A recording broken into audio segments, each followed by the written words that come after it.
Knowledge is the forerunner to experience. The more people understand what they're doing and why they're doing it, the how gets easier. And this is a time in history where it's not enough to know. This is a time in history to know how.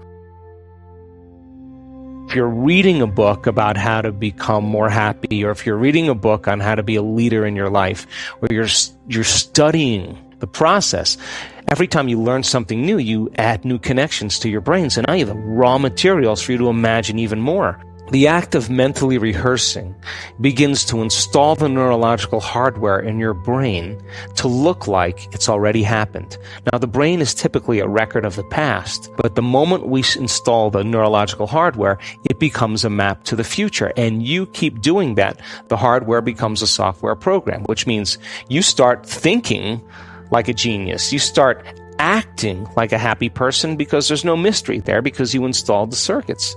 When we get into the present moment, there's a moment where you lose track of yourself. You forget about yourself. And only in the present moment do you have access, according to the quantum model of reality, to other possibilities. And when you're truly in the present moment, the generous present moment, that's the moment then that you are no longer living in the familiar past or the predictable future. And in order for us to change, I realized that we have to get beyond our environment. And what's our environment made of? People, husbands, kids, bosses, objects, things, places. You got to get beyond your emotions, your body, your pain, your disease. And you got to get beyond this concept of linear time. So when we get beyond our body, our environment, and time, we become pure consciousness. And now that consciousness can begin to connect to the consciousness of the field. And all of a sudden I realized that when people are nobody, no one, no thing, no where, and no time, that's the moment. They're no longer a face. They're no longer a culture. They're no longer a skin color. They're no longer a mother. They're no longer a grandmother. No longer a doctor or an attorney. They're no longer a nurse. They're pure consciousness. And that is the element that we begin to connect to something greater. So I wrote a book about it. And then I wound up on this documentary called What the Bleep Do We Know? And that became an overnight sensation. And we did all these conferences, all the scientists all over the world. And at the end of every conference, we had panel discussions. And I started listening to the people's questions during those panel discussions. And they asked really three important questions. How do we do it? Which is a good question. How do our thoughts affect our body or our life? Second question, if our personality creates our personal reality, and it does, and our personality is made up of how we think, how we act, and how we feel.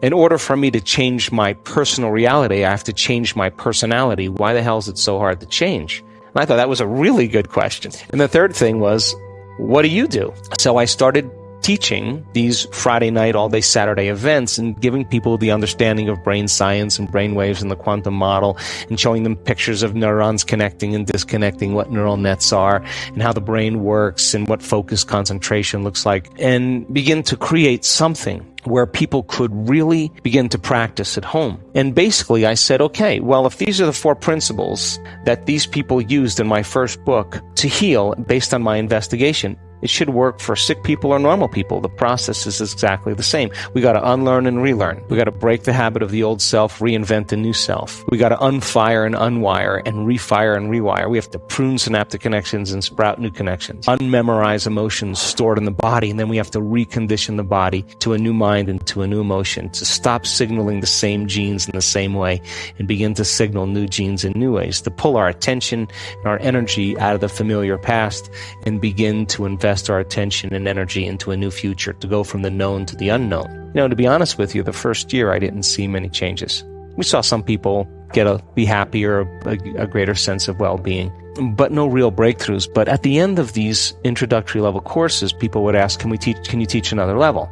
So then I taught a level 2, and then at the end of that, they said, could you teach another level? Then we taught a level 3, and then they said, can you teach another level? And I said, I don't know anything else. But right around that point, I started having some really profound mystical experiences. Those mystical moments were so profound that I couldn't go back to be Joe Dispenza again. And all of a sudden, I realized that every time I had one of those mystical moments, the first thing that I came came to when I came back to who I was I have this all wrong. Like some layer of conditioning, how we're so unconscious to how we view the world. Some layer, some veil was lifted. And then all of a sudden I got very passionate about the mystical. And so we started teaching a level 3.5. And then right around this time, all of a sudden, people started sending the emails in. My God, I was diagnosed with this condition. I was trying to get this job, and I changed my energy. I changed this, and I started doing the work, and my body's healthy. Here's the blood tests. Here's the scans.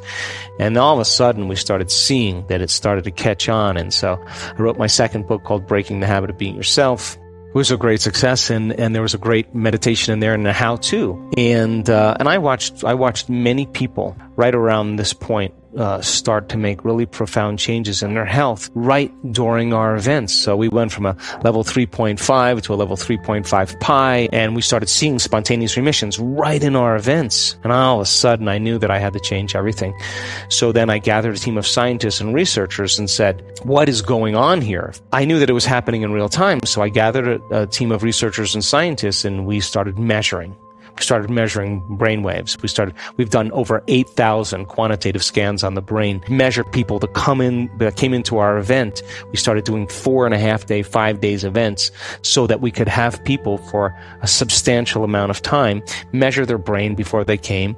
At the end of 4 or 5 days, measure their brain at the end. And I would say, I want to know the changes are not just in their mind. And all of a sudden, we realized that we had, in our first 2 advanced workshops, these 4 and 5 day events, when we started studying the brain scans, 91% of the people that came had a more than 80% change in their brain for the better. So we knew that we were doing something really right.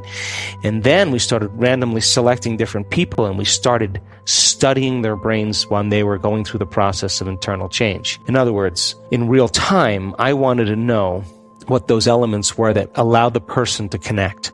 I can tell you that the personality doesn't change the personality. I can tell you the ego doesn't change the ego.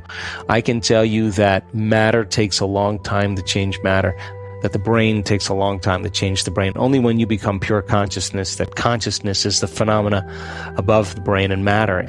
When you're stressed out and when you're impatient and when you're frustrated, the heart beats out of rhythm because it believes that there's a predator behind the corner here, or you're worried about the next thing that's going to happen. You're switching on the survival centers. And so it takes a clear intention and elevated emotion to begin to affect matter and the nature of reality. So you got to open your heart. And I wanted to teach our students how to make that a skill. And we could measure them when they do it. And when you feel gratitude and appreciation and love and kindness and care, your heart starts beating in rhythm. It starts beating in a coherent pattern. We just got better at teaching the process, and our students can create brain coherence and change their brain waves in 4 seconds, 5 seconds, 9 seconds, 12 seconds, 15 seconds. They just know, it's a skill. They know how to do it. And when I say go into heart coherence, they know how to do that. They can do it for 45 minutes. And why is it important? Because when the heart is beating coherently, it produces a measurable magnetic field that can be up to 3 meters wide. That's a magnetic field that allows you to begin to spread your energy. Mm-hmm. And that energy is a frequency, and frequency carries information. And now that energy can carry the thought of your abundance. They carry the thought. People have to learn how to change their brain waves to get into their autonomic nervous system to begin to reprogram.